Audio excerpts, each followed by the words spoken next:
Back. Today I will be talking about the beehive. I haven't done a beehive video or beekeeping video in quite some time, partly because one, my swarm's gotten bigger, which is a good thing, as you can see right in front of me. Now you have to squint a little bit better. Let's see if I can get closer without getting stung.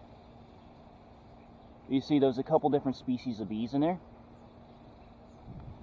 I think somebody has a hive around here and they have a Parinzarium, which I can't pronounce that word for the life of me. It's a Spanish honeybee. They're smaller than the Italians. They look a little darker. Because of that, it's caused my bees to be a lot more aggressive. This is why I'm not going in that hive. Let's see if you can see them bearding. Oh yeah, look at them beard. And that's just them cooling out the hive.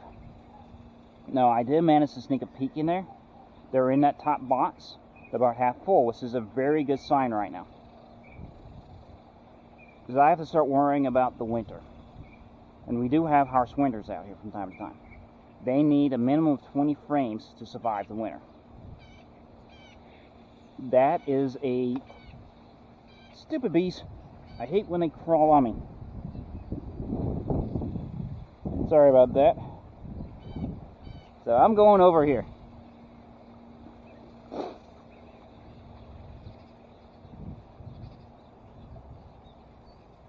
Well, what it is, they see my blue shirt and they think I'm a flower. As long as you don't make any sudden movements, you're good. But you see what I mean. And besides, as I was saying, they're having a bad day because all the robbing from the secondary species. And they will chase you, believe me.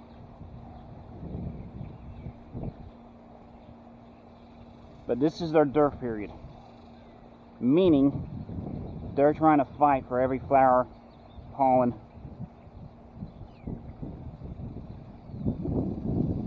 whatever they can get their hands on.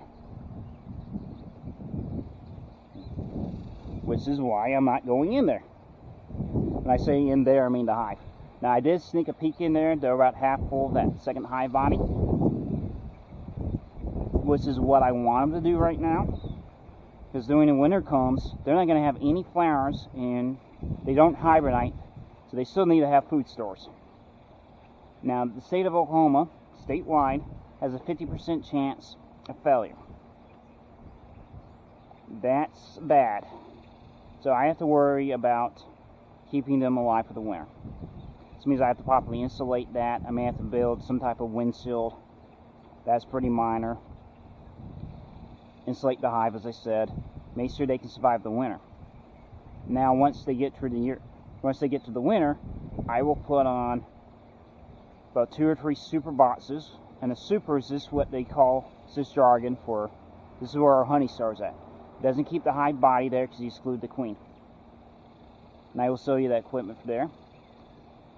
But if you're interested in having or getting into beekeeping, know this, you need to have equipment. You need to have the bees, which is the most expensive part.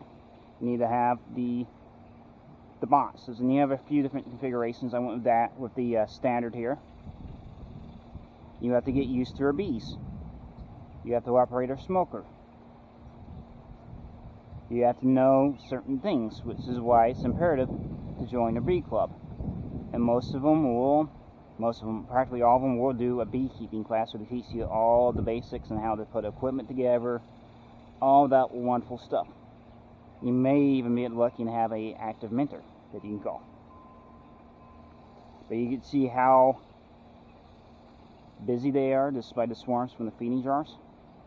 We actually spread out the feeding jars, kind of reduce the drag of the robbing.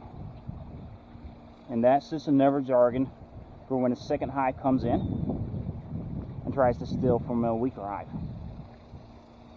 Which makes that hive, or my hive rather, be very angry. And they do have bad days like us. So if I can get closer and see. And these look like my bees. These are just their standard Italians. They're pretty mild until they get rooked up. But for most parts, they're pretty mild. If you have super aggressive bees, that's because they have the African genes in them, or the genes. And yes, we do have Africanized genes in the bees out there. But as a total cost you're looking at, you're easily looking at $1,000 for beekeeping, depending if you're in an area where you have to worry about bears. Out here I don't have to worry about it, so I mitigated mine about $500. Still, it's expensive. Once I get some honey in, that will make up for that. But I do have to worry about certain pests, since I forgot to mention that up. You have the small hive beetle, which is a secondary predator. It's an opportunistic. It will actually park in the beehive. It does wreak some chaos, but it's only on weak hives. You have the wax moth, so this is more of a cleaner. Again, secondary.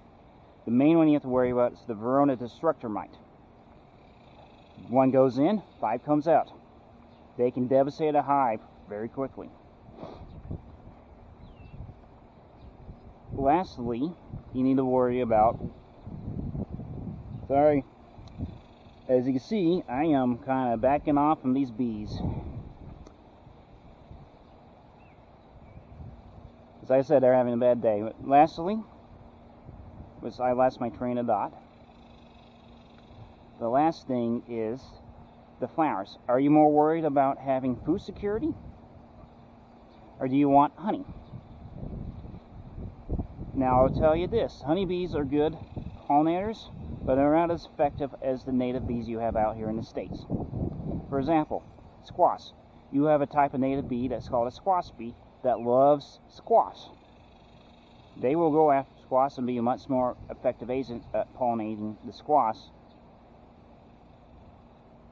This is the same bee that's been buzzing me. The same native bees would give you a lot more food than the European honeybee. But if you're more worried about honey, then plant flowers that the honeybees love. But they prefer nectar-rich flowers. For example, like blackberries, sunflowers, crepe myrtles, just to name a few. Now, some of these you will see pollinator friendly. For example, black-eyed Susans, pollinator friendly. I've yet to see one honeybee on a black-eyed Susan. But butterflies will come in and use it, so it's not completely a loss. Like, I've not seen one honeybee on this Queensland's lace, but you see those some native bees right there. So you see how I'm working the best of both worlds.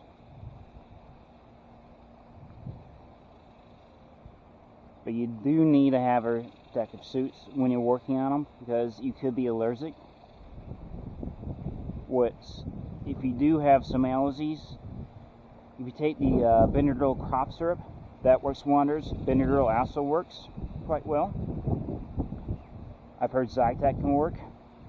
So it's not in the word unless you have anaphylaxis, which in that case, yes, you need to go to the hospital as soon as you can, because that is deadly. But in all, and as I forgot to say, they're having a bad day. As you see how they're kind of swarming me a bit. This is why I'm staying over here, as I've said repeatedly. But I do want to get more detail in beekeeping, but it's just not a good day for me to do that, especially when it's 102 and I'm not putting on my bee suit in 102-degree weather. It gets hot. But when when September arrives and it starts cooling off, yeah, we'll do a proper beekeeping video. But let's check on the caterpillars right now. And you see how they've grown. They can be destructive, but you leave stuff for them to eat.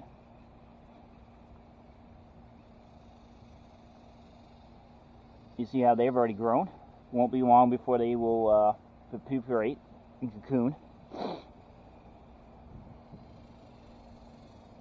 And here's the pumpkins I started.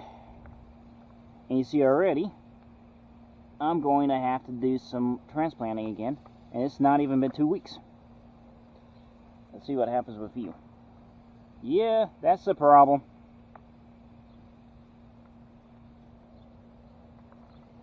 So that's what I'll be doing tomorrow. And I hope you enjoyed the video. Feel free to leave some comments, like and subscribe. And I will talk to you later.